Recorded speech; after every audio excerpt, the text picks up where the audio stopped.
Good morning, students. Today I am going to teach a lesson named The Book That Saved the Earth. Yes, the book saved the earth. It is a very interesting story, also a science fiction, and based on many movies. That means it is a story. The incident of this story is similar to other movies like Avenger Endgame, Avenger Infinity War, same like ये film, ये आप जो अभी इस कहानी को पढ़ेंगे तो ये कहानी आपको बहुत ही सिमिलर लगेगी अवेंजर गेम जैसी। तो चलिए हम इस कहानी को शुरुआत करते हैं। इस कहानी में ये आज अभी हम ये 20वीं 21वीं शताब्दी चल रही है और समय चलता है 25वीं शताब्दी का। 25वीं शताब्दी पे एक जो वैज्ञानिक रहते हैं बच्चों को पढ़ा रहे हैं प्रोजेक्टर पे, तो बताते हैं कि कैसे 20वीं सदी में, मतलब इस समय पे जिस समय हम रह रहे हैं 21वीं सदी रह रहे हैं, मतलब आज से इसी समय मान लीजिए 20वीं सदी में जब ये लिखी गई थी तो 20वीं सदी के हिसाब से लिखी गई थी। तो कैसे 20वीं सदी के लोगों ने मतलब समय में एक बुक ने पूरी अर्थ को बचाया था। अर्थ मतलब पृथ्वी को। तो चलिए कहानी स्टार्ट करते हैं।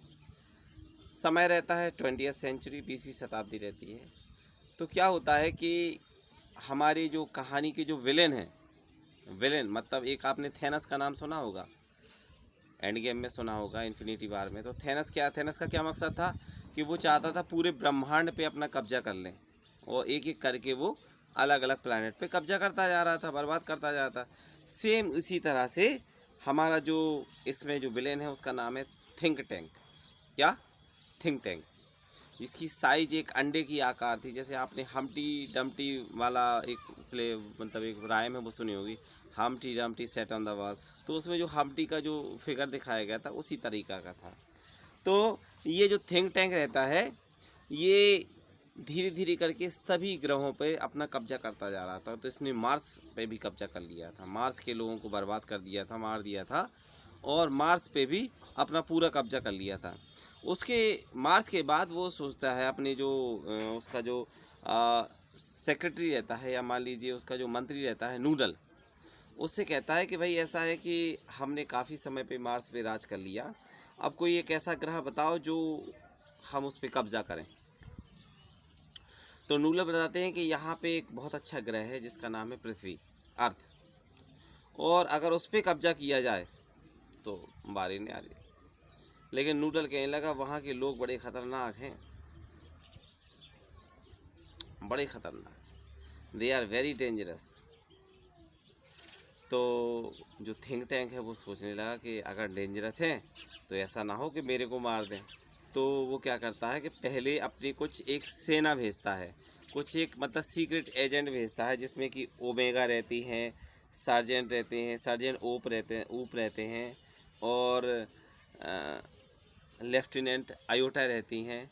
तो इन सब लोगों को धरती पे भेजते हैं कि धरती पे जाओ और उस बात का पता लगाओ कि वहाँ का वातावरण कैसा है, वहाँ के लोग कैसे हैं, और हम जब उन पे अटैक करेंगे तो वो हम लोग किस तरह से डिफेंड करेंगे। तो जाते हैं। अब ये जो रहता है विलेन थिंक टैंक, ये हमेशा अपनी तारीफ सुनना चाहता। क्या? तारीफ सुनना चाहता है। इसको क्या जी, मतलब जैसे मान लीजिए क्या होता है, उन्होंने कहा कि महाराज थिंक टैंक जी पधार रहे हैं, तो कहते नहीं, इस तरह से नहीं, आप इसको दोबारा कहिए, श्री श्री 1008 महाराज श्रीमान थिंक टैंक जी पधार रहे हैं। ठीक है, मतलब अपनी बात को मतलब इस तरह से साबित करना कि मतलब हम सबसे ज़्यादा महान है। जैसे आपने देखा होगा एंड गेम में थैनस को, देखा है आपने? नहीं देखा? चलिए कोई बात नहीं, अगर देखा है तो अच्छी बात है। थैनस एक बहुत ही पावरफुल वो था, विलेन था। तो इनकी जो टीम रहती है, जो एजेंट रहते हैं, वो एजेंट जाते हैं एक लाइब्रेरी में, रुकते हैं। कहाँ? लाइब्रेरी में पहुँचते हैं। तो लाइब्रेरी पहुंचने के बाद वहाँ स्टडी करी रहती है। उसी दौरान ये थिंक टैंक और इनके जो नूडल है, ये दोनों भी वहाँ पहुँच जाते हैं। तो वो कहते हैं आप लोगों ने क्या समझा। तो वहाँ लाइब्रेरी रहती है, तो लाइब्रेरी को देख के ये लोग सोचते हैं कि ये जो आपको दिख रही है, जो लाइब्रेरी दिख रही है, ये अब उनको तो पता नहीं था कि धरती पे क्या क्या प्रोडक्ट है। तो उन्होंने क्या किया, बुक्स को एक ऐसा समझा कि ये हम लोगों का मतलब पृथ्वीवासियों का एक ब्रेकफास्ट है।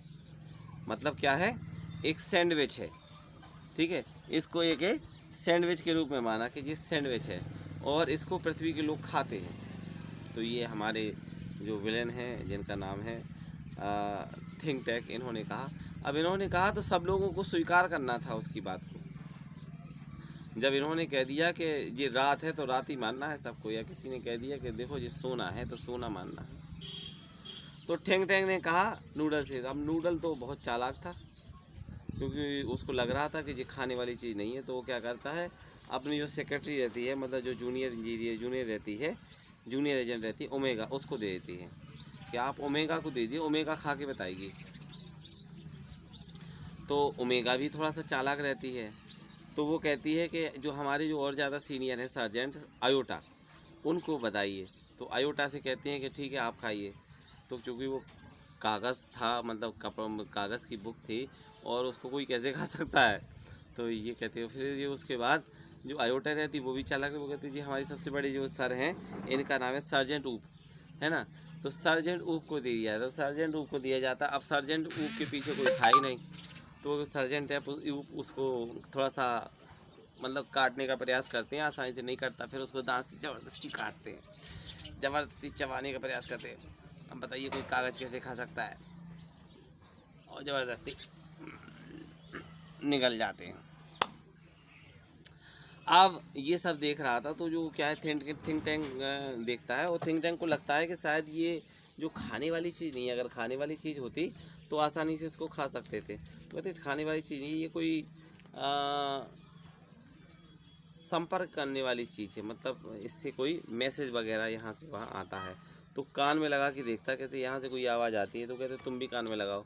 तो कान में काफ़ी देर तक लगाए रहते। फिर उनसे कहता है, सर्जेंट कहता है, आयोटा से कहता है, ठीक है, उससे कहता है, ओमेगा से कहता है। तो कहते कोई आवाज़ आई, hello delta two alpha control.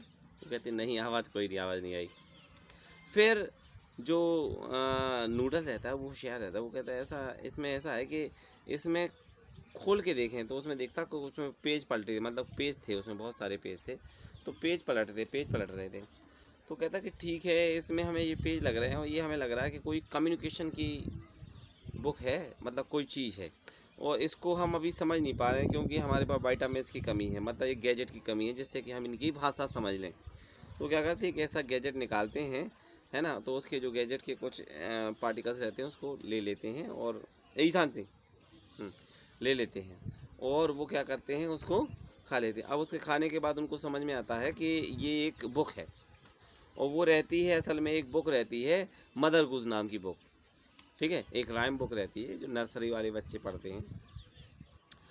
तो कहते हैं ठीक है, पेज पलटिए। तो वो कई सारी पोएम पढ़ते हैं, बाबा ब्लैक शिप, ठीक है, और भी कई सारी पोएम। तो उनको ये लगता है कि अरे ये तो बड़े ही बुद्धिमान हैं, और शायद इनको लगता है कि हम लोग यहाँ आ गए हैं, अगर आ गए हैं तो कैसे उसका प्रोटेक्ट करेंगे। तो फिर वो आखिरी में एक और पोएम पढ़ता है, Humpty Dumpty set on the wall, Humpty Dumpty had a great fall, all the king horses and all the king's men couldn't up Humpty together again।